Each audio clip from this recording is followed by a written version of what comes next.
Thank you everyone for joining us. By the way, we really appreciate your time, and I think you're in for a treat with this webinar. So I'm excited to get started.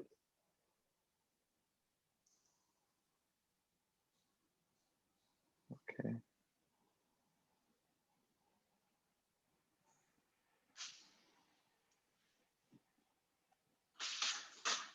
Should be starting shortly. Let's see, just yeah. All right, so just a couple of last repeated announcements. We will be recording the webinar, and we should be starting very soon.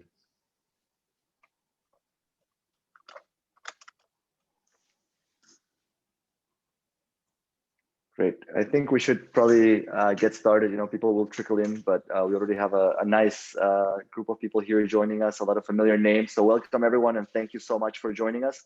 I'll hand it over to Adam. And once again, for those who just joined, please remember the webinar is going to be recorded, and you should receive a link after we're done with it. Hi, Adam.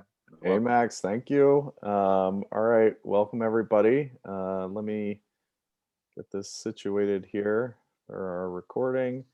And I think we should be all set. So let's get started. Yep. As Max said, we're here to talk about remote engineering soft skills in 2021.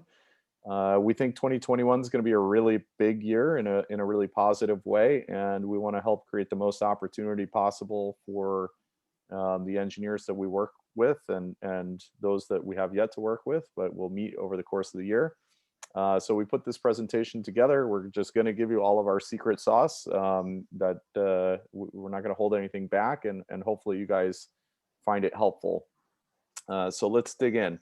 So, I don't want to be too glib on this one. 2020 was a really tough year, due to COVID for a lot of people in a lot of different ways. People have lost loved ones, just it's been tough. And so I want to recognize that first and foremost. Unemployment as part of that skyrocketed, right? And that's still the case in many places around the world. The U.S., saw a huge spike in unemployment, which has subsided somewhat, but is still, quite high compared to where we'd want to see it. Costa Rica has experienced, very high levels of unemployment and continues to see that. And it's been tough. There are a lot of people that are really struggling right now. But one bright spot was remote engineering. And I never would have predicted that, this could be such a strong pillar, going into or prior to the pandemic. And, as everybody recalls, there was a big panic. Nobody knew what was going to happen. People did lose their jobs in this field. And not every company has survived, but most have, and most are now thriving, as we're starting to see that, not shockingly, technology is actually working quite well during these times, and continues to do so. So that's something that we think we want to lean into for 2021. I think everything is still fully remote right now, but we know that will change in 2021. We don't know when, and it'll probably vary country to country, but we will be heading back into the office. And right now, still almost nobody is there. And when we do go back into the office, that's going to mean new rules. And, I don't think people are fully appreciating the implication of what these rules will mean. And I think it has it's going to have some impacts that people don't expect. And I think one of the biggest impacts is that remote first will become cemented in HR policies. So right now, nobody's doing what's in the picture here. Nobody's in the office, with somebody on Zoom. Everybody is still, for the most part, everybody is still remote. And so there are no questions being asked. Should we be running this meeting on Zoom? And even though we have some people in person, no, every meeting is going to be on Zoom, right? Everything is moved over to Slack. And so the change is going to be when we go back into the office, and let's say 90% of the people are in the office every day, but 10% aren't. And then that requires every meeting, even when you are in person, to look like what's in this picture, where Zoom has to be open.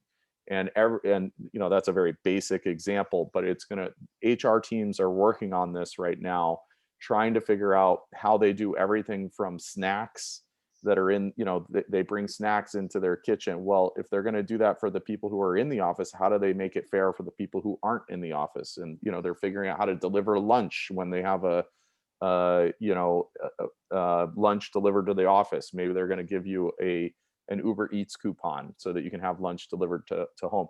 So all these things that are happening now, and when those come back together, because people are going to demand some autonomy, some ability to work from home, even if they don't work from home every day, even if it's just one day a week or one day a month, because they're going to demand that, everything's going to have to be remote first. And that is the opportunity. That is going to permanently open a door for those who are interested in walking through it.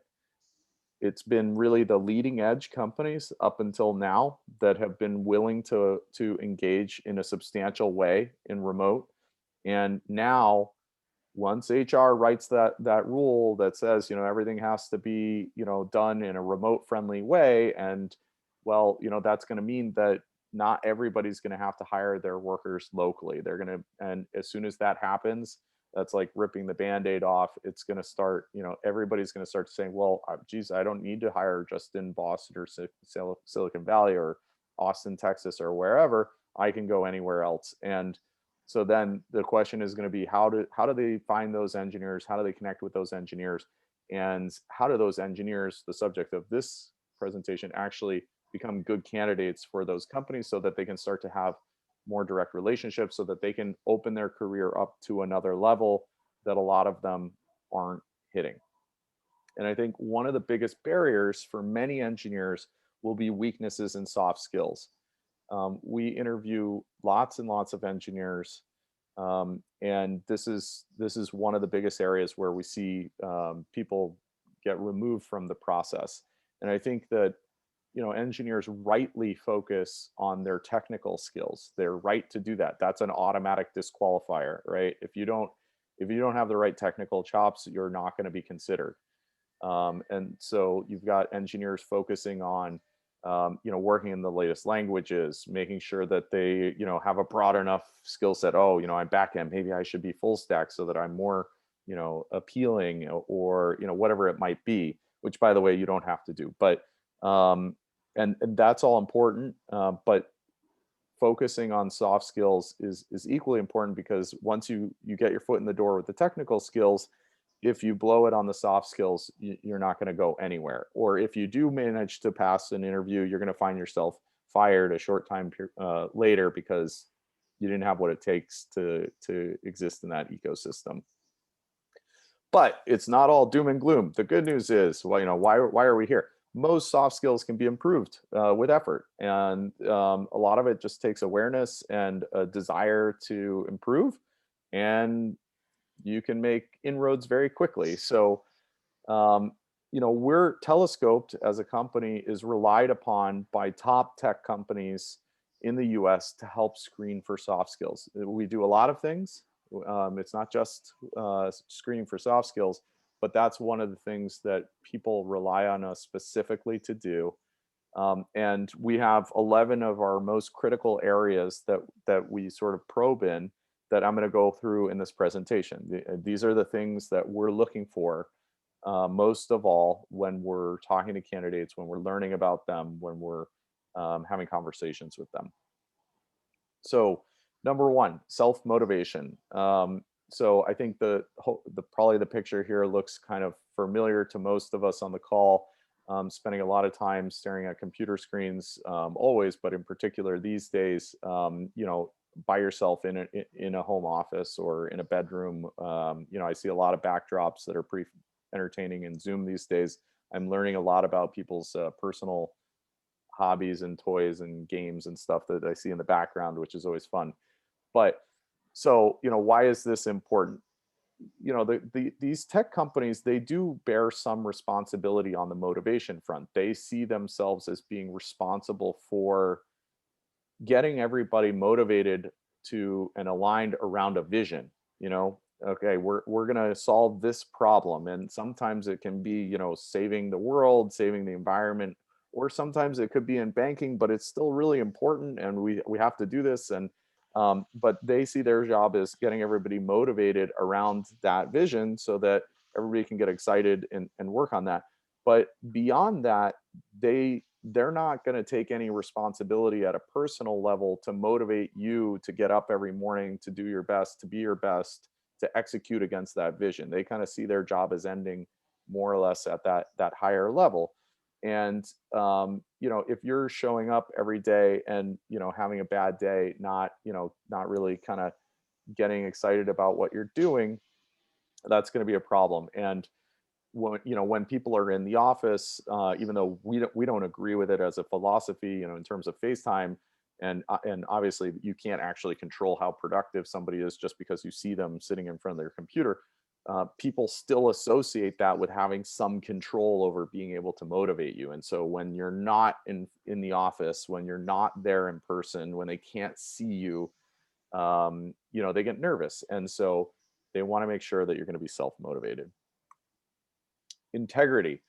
So this one comes up a lot when we're talking to companies, and it still, unfortunately, you know, is a fear that exists. Where, again, rightly or wrongly, it's there today, where people will say, well, they feel more comfortable if people are sort of in their office, in their city.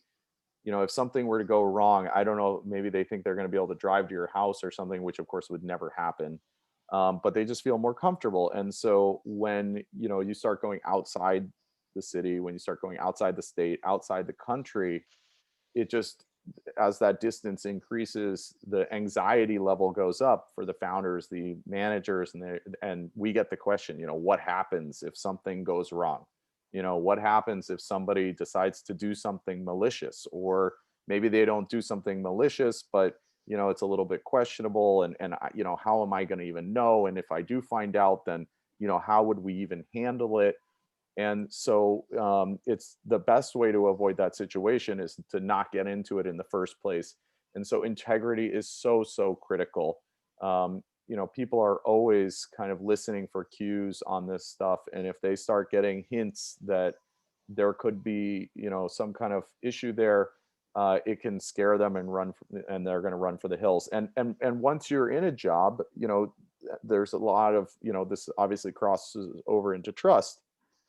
um, if you start to lose somebody's trust, it's really hard to get it back. And it can put you into a difficult situation. So integrity is critical. Make sure that you're always on the right side of this equation. You will never regret that. Curiosity, number three. So no matter what you're working on, it's kind of like you're climbing some massive mountain with your team, and you've all got to make it up to the summit to solve whatever problem it is that you're working on. And you know, the question is, are you going to add or subtract energy from the team as you're going up that route? And, you know, the route's not going to be the same as what you thought the route was when you were starting off. It's going to change. You're going to figure out there's a problem over here. You're going to have to change and go over in this direction. There's going to be a storm, and you're going to have to hunker down and change your timeline and think about how you attack this mountain, this project, this goal differently. And are you going to be the one that's helping to figure that out, that's helping to, you know, think about what are the different options here, how can we do this? Or are you the person that's at the back of that line, just kind of following what everybody else is doing? People want curiosity, they want people thinking, being part of the team, adding, and not subtracting energy as they go up the hill. Not an asshole, excuse my French, but this is the most common way that you'll hear this described. I really don't care how good you are if you bring the rest of the team down. And I really mean that. This is not a new phenomenon, but I would say that it's a strengthening phenomenon, that people have increasingly very low tolerance for assholes. And, you know, that can come in many different forms. You can be a little bit of a jerk. You can have a little bit of a big ego because you're a great coder and you know it. And it could come in the form of putting down colleagues. It could come in the form of dismissing colleagues. Uh, People are really sensitive to this these days, and I would say the willingness to tolerate this is at an all-time low. Something to keep in mind during the interview process, but of course, even more important once you start working with a team, that you always be putting your best foot forward in this category. Uh, Next one, number 5, professionalism. And I think this one can be tough. There are a lot of things that we're doing these days that are making the workplace become more informal, right? Everybody's wearing a t-shirt, everybody's wearing a hoodie, everybody's, getting more comfortable. And these days everybody's, working in their homes, right? So there's a lot of informality that has been here for a while, that's it's only increasing. People want to be comfortable when they're working. That's fine. What When you run into a problem is when people confuse that with an ability to become unprofessional, and people will sometimes kind of fall out of that professional mode because they're starting to feel so comfortable, and they can cross a line that you don't want to cross. And so this is really, really important to remember. People do still expect a professional attitude. All it takes is one poorly formulated, joke or whatnot, that you kind of maybe would have reserved for something outside of the workplace, but you felt a little more comfortable, and that can really ruin an interview, or it can set you up for a bad situation at work.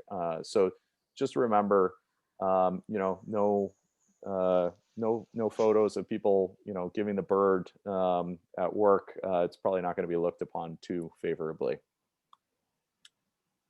Communication skills. So, no big surprise here. This is always something that comes up. Um, it's in person, it's difficult to communicate effectively all the time. Uh, Over a computer, even with Zoom and Slack and all the tools that we have, it's even harder. And then add a little bit of distance and some cultural barriers, and that makes it even harder. And so communication skills have never been more important. Understanding the tone, or just giving people the benefit of the doubt, understanding that it's impossible to know the tone in a text message sometimes, is so important. And understanding, listening on calls, and then also understanding what's appropriate, how to respond, how to engage is critical. And it goes all the way to the other end of the spectrum. I know, sometimes we see problems where, we've probably all been on calls where somebody's so petrified to say anything, or they're so disengaged that they just never say anything. We've all been in those meetings that are where somebody, or maybe even multiple people, they don't say a word in the entire meeting. Well, that's also not good. If you're not saying something in a meeting, then one of two things happen. Either the meeting was poorly run, and which happens all the time. You were invited and you really shouldn't have been there, and it's a waste of your time, or it was poorly run in some way and you didn't have a chance to talk. That's not what I'm talking about. But assuming that you should be in the meeting, that the meeting should exist, if you're not saying something in the meeting, then there's a problem. You're not, you have to contribute. So communication is critical, and just leaning into it, being a good communicator, which is not natural to most people, is more critical than ever. And then, hand in hand with that is English language skills. We actually do get this question quite a bit. Is English a requirement? And the answer is yes, when working through Telescoped. And that's because we've got a bit of a different model where we are connecting you directly with a company, and you're working directly with a company, as opposed to an outsourcing shop or an agency where you might have account managers or project managers or client leads, or whatever they decide to call it, who create a little bit of a buffer between the client and some of the team. And in those scenarios, it allows companies to kind of bury some engineers a little bit further behind the scenes. And that could be for a variety of reasons, frankly. But one of them might be English language skills. That can occur in certain setups depending on the company. But with us, it can't, because because we're putting you right on their team. There's no buffer. There's no in between. And of course, the the standard language in these technology companies is English, and so this is unfortunately non-negotiable. Work ethic. So this one, I think we also get a lot of misconceptions out there that are worth clarifying. Here's Forrest Gump just taking off for his crazy run across the country, working harder than anybody else and accomplishing his goal. And sometimes I think we run into that misconception that if you're going to work for a top technology company, a startup that's super hot, that you're going to be working 80 hours a week, and that's just how it is, and that's what they're looking for. And that's really not the case. Very few companies are asking their employees to over long periods of time work long hours. Usually if you see that, that's a bad sign that there's something going on that's wrong with the company. It does exist, but it's certainly not something that is healthy. Instead, I think it's really more about, are you solving problems or are you completing tasks? Because what we're really looking for when we're looking for work ethic is people that are going to solve a problem. It's not about how many hours you sit in front of your computer. Anybody can sit there typing away, doing crap work all day. It's not about, how many lines of code or how many, tickets you solved or whatever. It's really more, can you dig in and solve the problems and do so in a constant, continuous way, bring your best to the job on a daily basis. And that's what companies are looking for. It's not a million hours. It's can you get the work done?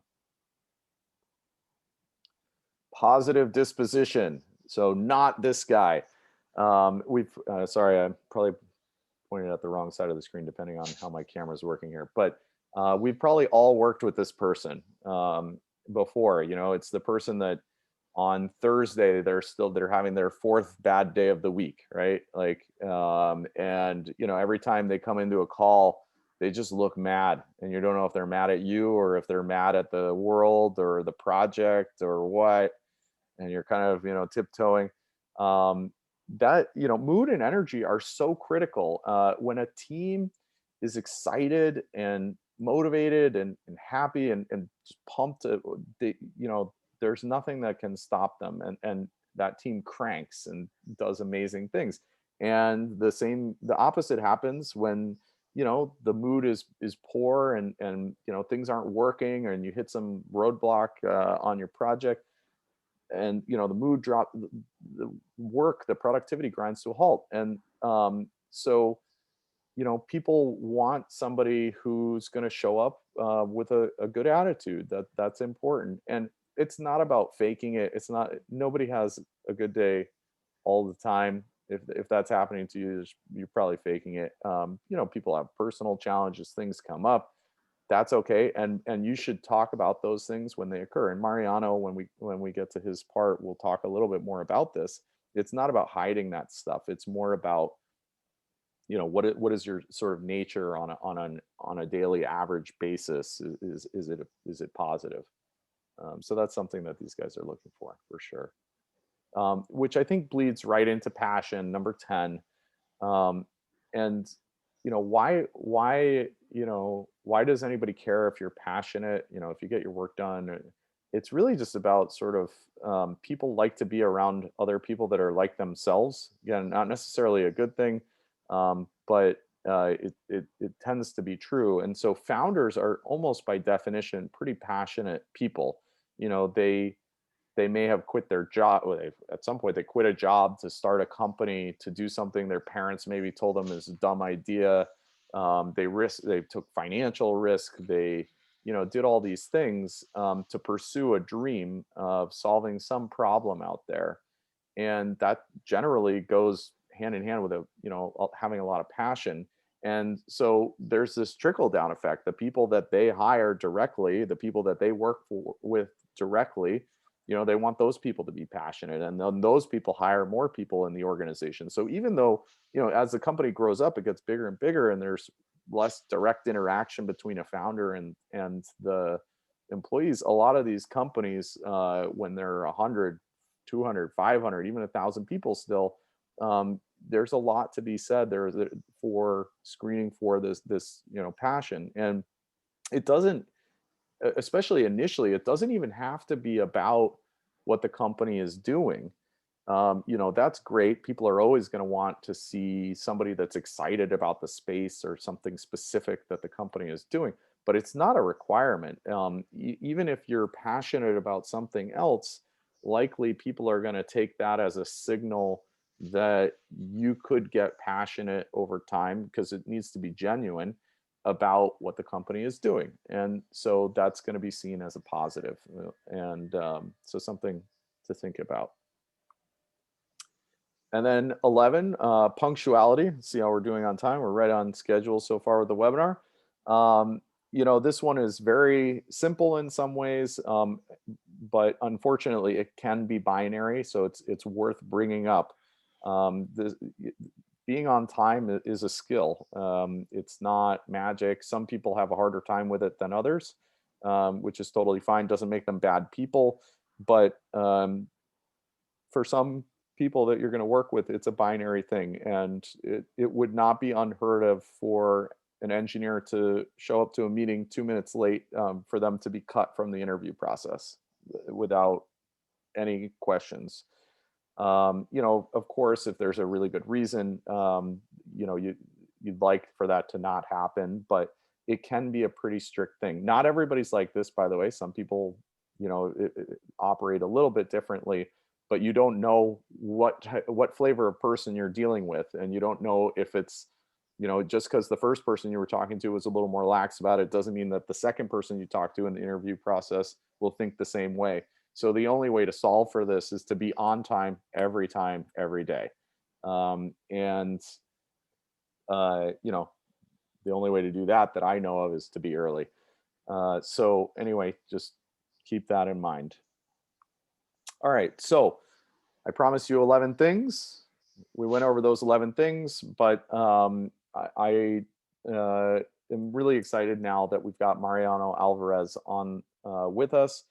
And Mariano is a telescoped engineer. I'll let him briefly introduce himself. But I thought, it'd be helpful for you guys to hear how Mariano kind of has applied some of these concepts and what he's found important, in his getting, these jobs, working more directly with tech companies, and also in his day-to-day once he's been in those jobs, what that looks like. So Mariano, welcome. Thank you. Thank you, Adam. Welcome, everyone. Thank you for being here. Well, I would like to share a little bit about me. I'm basically a web developer. I have around 8 years of experience. I'm also a Google developer expert, and definitely a fan of JavaScript and anything related to web. So let's jump into the topic. So today I would like to share with you guys 3 topics that I feel, 3 tips that I think that on my experience I feel that are really important to develop a good relationships with your team and your company that you are working for. So here we have the first one, which is communication. Adam was talking a little bit about it, but I would like to expand with some about my experience. I feel that it's very beneficial when you communicate really well with your team and your peers.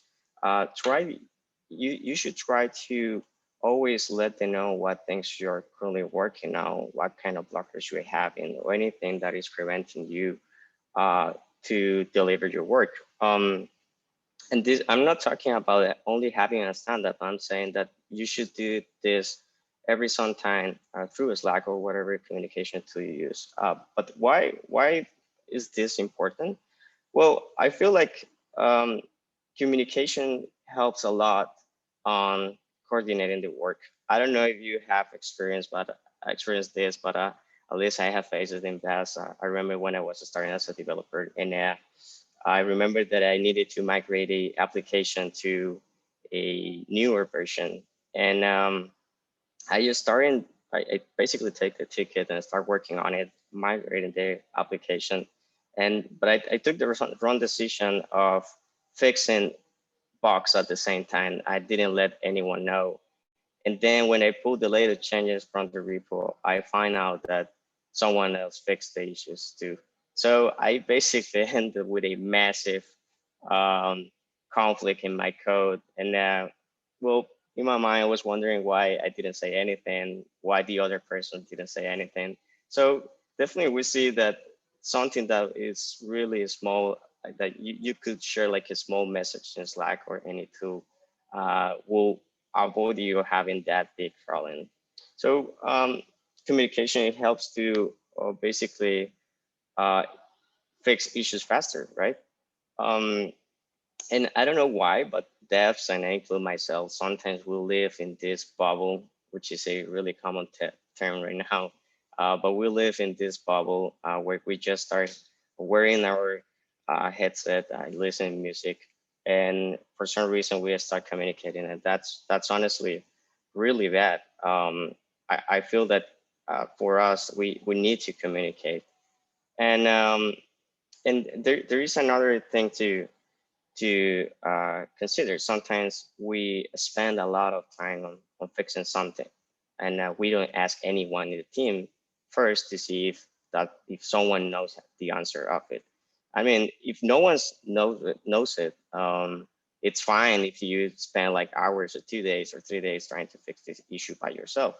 But always try to ask first, because otherwise you will be spending time that is very valuable for the company, and you probably could fix that issue in 5 minutes instead of 3 hours or 3 days, right?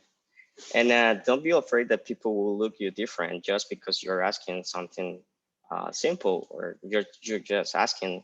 Actually, if you don't ask, you look like people will start to look you like you are a more junior developer because you are afraid of asking. Um, but as we can see, communication helps us a lot on improving the productivity of the team. But not every communication or any talk that you have um, need to be related to work.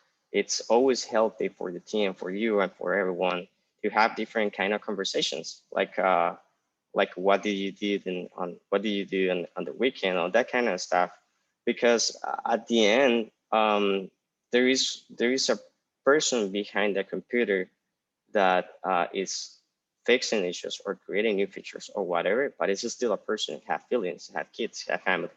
I usually on my current job, I usually have a weekly checking meeting with the CEO of the company, where we actually start our conversation talking about how my weekend was, or any funny story that we have, and then we move to work. But that give you a better sensation that you feel better when you are talking with the person. You're less afraid of saying things. So always try to have different kind of conversation, because they develop relationships, and it will be easier for you to ask for help later. um, Now, with that, I would like to also talk about transparency. There is this idea that because we are working remotely, we just think that we can do our own schedule and we don't need to let anyone know about it. And definitely that's wrong. We have a lot of freedom, more than when we are on our office. But definitely it's always a good idea to share with your peers uh, if you need, like, for example, run an errand or you have a medical appointment, always try to do it ahead. I mean, they will value it and you will look better. I mean, no one's like when you just say like 5 minutes before a important meeting that you can't attend because you have a medical appointment. So it's always good if you could try to let your team know. Usually what I try to do is that I book some events on my calendar and I mark them as busy, and also understand that immediately I'll let the team that I wouldn't be available, I don't know, on a 30-minute, on a certain date. So they know ahead that I'll be out, and that gives time to the team to have a plan. Um, since I mentioned, we are normal persons. We're normal people behind a computer fixing shit with feelings, and there is sometimes complex situations where you are facing a personal problem, and you might be thinking that it's not a good idea to share this with your boss or the team or superiors. And I think from my side, I actually think that it's good to share a little bit of what is going on in your life. That doesn't mean that you need to tell them the whole story of what the problem that you are facing, but definitely it'll be good if you let them know the level of the problem, because they will understand you, they will try to help you. And also it's better if you go first than they come and ask you, like, for example, why they feel that your performance is going down or what's going on. So I definitely recommend you that if you can share a little bit of what is going on in your life. Again, you don't need to give any details. It will help you. Now, also, I think it's also important that you try to be transparent with the work that you are doing. Like for example, it's common for us to work for companies that are developing a product or a new feature, right? So try to share with your team and whoever you're working. Try to share your thoughts about what you are creating. Um, I feel like people would value that, and people will start taking into account into different conversations. If you start suggesting things, and many companies look for that, look for someone that not only get the job done, but also try to share things and make the product better. Um, so please feel free to share this with your team. And now, thanks to these two tips that we just saw, you will be developing the most important, which is trust. And this is what we are looking for when we are working remotely. You know that sometimes companies feel that because people is in a office, they have more control of you. But definitely, if you develop trust, you don't need to be in an office. So I feel like trust is a key part of any kind of relationships. So at the moment that you demonstrate to your team or boss that no matter where you are, no matter your time zone, that you are a team player and always do your best to deliver the work, there won't be micromanagement. And this is actually what we are looking for when we are working remotely, right? We don't want to have anyone behind our backs telling us what to do. We already know. So we just need to try to develop trust, and they will start relying on your decisions and on your self-management. So basically, to sum up, we can say that communication, transparency, will develop trust behind. And I mean, on my experience, I can say that it's those short tips that really help a lot, and I try to apply them on my day to day. So with that, I think we could jump into the QA. Yeah. Thank you, Mariano. That was awesome. Really appreciate you sharing some of your personal insights. Max, I don't know if you can hop back on. So we're going to do a little bit of Q&A. If anybody has any questions, we'll be happy to take those. Before we do that, if this presentation resonates with you and you're not somebody that we've been in touch with before, we'd love to hear from you. You can reach out to us at that email address. Love to talk to you, even if you just have questions. But with that out of the way, if you've got a question, type it into the box here. Just gonna move this window around a little bit. We'll do our best to answer it. Feel free to ask either me or Mariano a question, or Max.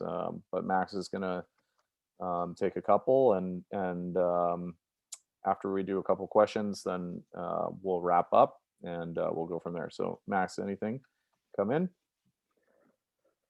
Still waiting. Let me open up. Maybe I'll ask a question while we wait. Obviously a lot of what we're talking about here is cultural differences, and I think there are very distinct ways in which different cultures manage and handle different situations. Do you have some examples, thoughts, Mariano, maybe that you can share around how these cultural differences actually play out in a real world setting where you are part of a team, you've got probably a lot of people from the US, but maybe people from other countries, and how those dynamics have played out in your experience? Yeah, no, definitely. That's a great question. I mean, it's actually funny because I feel when you start working remotely with people from different around the world, your first impression is like people talk different than you, right? And communicate different from you. I think something funny that from us, because we talk a lot, and sometimes we need to kind of measure that and try to have some control of it, because there is people with other culture that doesn't like that. I mean, don't like that. They just want you to go straight to the point and say whatever you need. So I think it's good if you start reading about different cultures. That was something that I did in the past. I mean, my first contact was people from the US. At that moment, I was a little bit familiar what the culture is, and I understand that they speak faster than us, and I think I'm understanding on that. You speak faster, you go direct to the point, and that's fine. I mean, this is just the way you are. Definitely, people like, for example, they will be more polite. Will ask you more, how is your day? And that's fine. I think the best thing that you can do is that read about the culture of the culture of the people you are working with, and understand how they are. Similar, you don't should expect that people do the same. I mean, that you feel the same back. I mean, that they do the same. Usually they don't do it. But on your side, it's better if you do it. You understand that it'll be easier for you.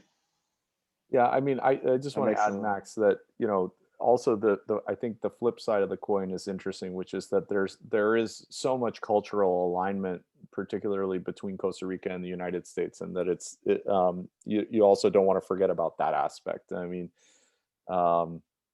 we get the question pretty regularly, why Costa Rica, and there are a lot of reasons why Costa Rica, why Costa Rica versus anywhere else in the world that we could be working with engineers, and over time we will work with other geographies. But why did we start in Costa Rica? It's because there is so much cultural alignment. Again, it as one of the key aspects, and a lot of what companies are looking for around getting people who are bought into what they're doing, who want to do good work, who want to put forth an honest effort, like I think aligns so well with the culture in Costa Rica. And Max and I have been working together for more than 10 years, and I've seen this, and we've somehow managed to make the Costa Rican US culture work for that period of time. So absolutely, those are great points, and I think both the similarities, the understanding of each other, but also the awareness of the differences, I think, and just being open and transparent, like you were saying, Mariano. That's great. We've got a question here from Esteban.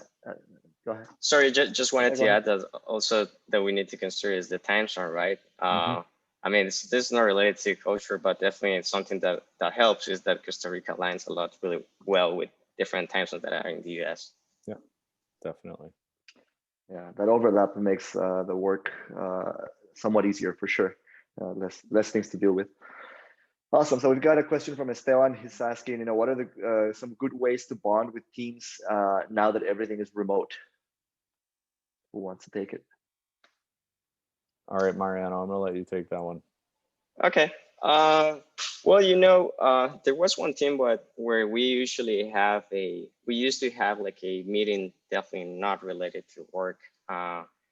We led people to propose a topic, and they could talk about it. And I always encourage that topic needed to be completely related to the work or tech. I mean, if you want to talk about a recipe that you did on a weekend, that's fine. Share it and let's discuss about it. So I feel like having this kind of conversations will help definitely creating a relationship, sharing what you're doing. I try to share with my team what I did on my weekend. I'm starting, like, for example, right now I'm trying to start to learn how to surf. So I'm telling all the funny stories of how I couldn't do it to get into the board, get on the board.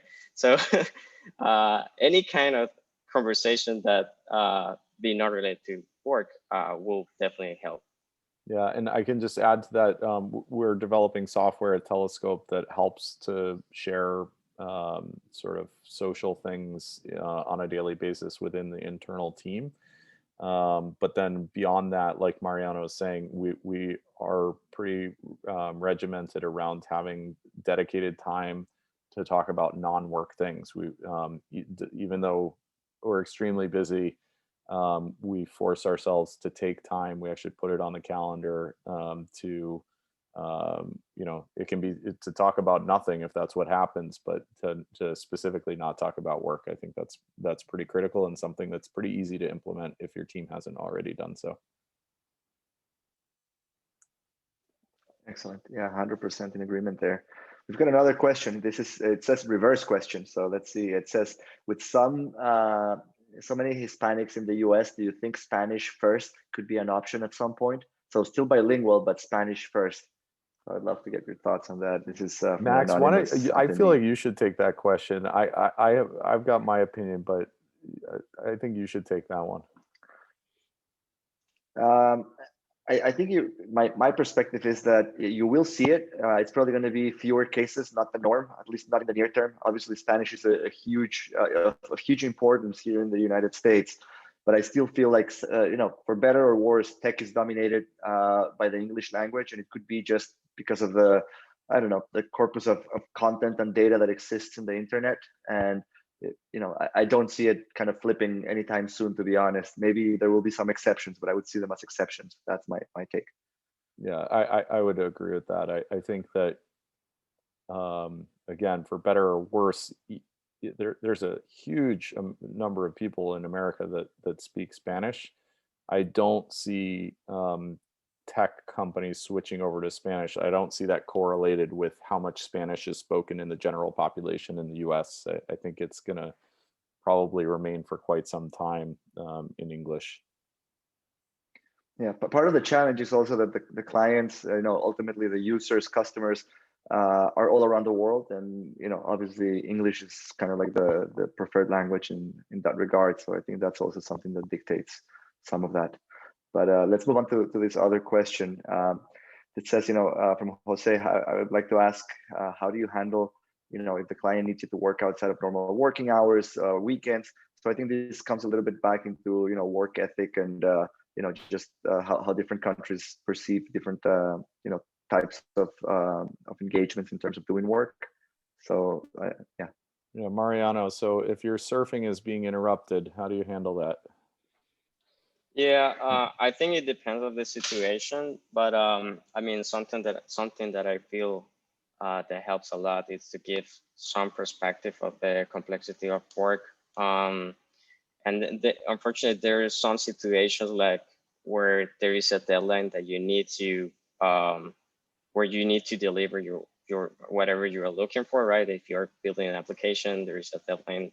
So I think what is something that you could do, and that I feel realistic, is to try to create estimates. And if they give you like a specific date where you need to deliver something, the best you could do is try to give them some perspective so they can understand what you can deliver by that time on the quality that they expect, right? Because unfortunately, when you start working hours hours after, I mean, working extra hours, probably the quality will start decreasing. So I mean, that's one way. The other way is like, if you are working for a company, try to have a conversation like, this is this is gonna burn you out. And I think that's another topic.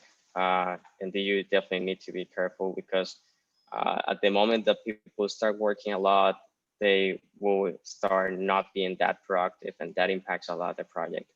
So I guess that the best you can do is have a conversation, try to create estimates, give them what you can accomplish by the day that they need, and try to negotiate, because I know that this is a really complex topic, and it's always hard, but it's a conversation that's something needs to happen.